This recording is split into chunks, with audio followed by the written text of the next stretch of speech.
10 মাস 10 দিন মায়ে গর্ভে দিল ঠাই, রক্ত মাংস খাইয়া দুনিয়ায় আসলাম ভাবে ভাই।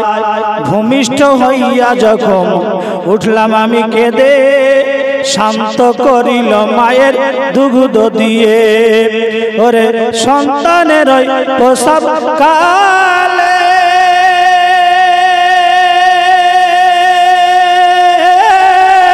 বুক ভিজে যায় নয়ন জলে রে, সন্তানের মা কোলে পেয়ে, সন্তানের মা কোলে পেয়ে ভুলে যাই সব যন্ত্রণা। দুঃখের দরদি আমার জনম দুঃখী মা, গর্ভধারিণী মা। দুঃখের দরদি আমার জনম দুঃখী মা। পুত্র যদি কুপুত্র হয় মায়ে নাহি ফেলে, হাজার গোপন দোষ বুকে চেপে মায়ে নাহি বলে। পুত্র যদি কুপুত্র হয় মায়ে নাহি কহে, হাজারো দোষ গোপন রাইখা মায়ে নাহি বলে। ওরে আব্দুল হালিম ভেবে বলে,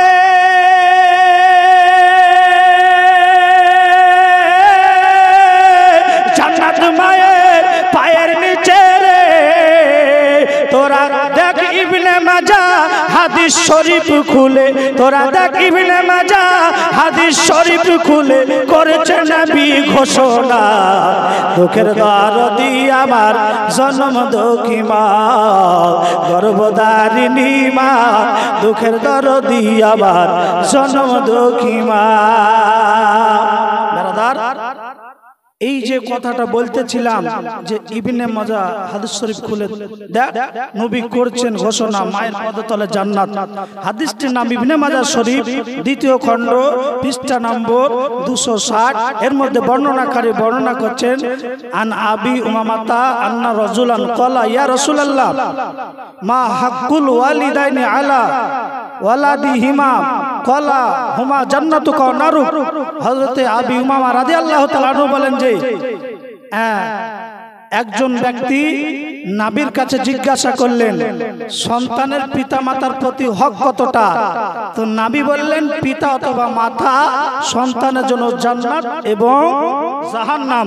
এ ব্রাদার, বলা হয়েছে সন্তান যদি পিতা মাতার প্রতি আপনার সন্তুষ্ট থাকে আল্লাহ সুবহানাহু ওয়া তাআলা তাকে জান্নাত দান করে। পিতা মাতার উপরে যদি সন্তান অসন্তুষ্ট থাকে আল্লাহ সুবহানাহু ওয়া তাআলা তাকে জাহান্নামে পাঠায়। এই জন্য বলবো মা অথবা বাবার দিকে আপনাদেরকে লক্ষ্যপাত করতে হবে। আজকে যে মাওলানা মারহুম জাকির হোসেন চতুর্বেদীর আজকে ইসালের সব উপলক্ষে মাহফিল করেছেন। বেরাদার, কিছু বাদ আকীদার লোক বলে যে মানুষ মারা গেলে দুয়ার মাহফিল করতে হবে, এরকম কি কোনো কথা হাদিসে আছে? বেরাদার, আপনাদেরকে আপনাদের ঈমানকে দৃঢ় করার জন্য একটি হাদিস পেশ করতে চাই।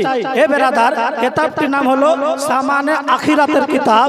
এর মধ্যে 338 এর ভিতরে লেখা হয়েছে কোন সন্তানের মা যদি মারা যায় অথবা বাপ যদি মারা যায়, সন্তানের বাপের প্রতি মায়ের প্রতি হক হলো যে ওই সন্তান মায়ের জন্য দোয়া মাগফিরাতের ব্যবস্থা এবং ইসালে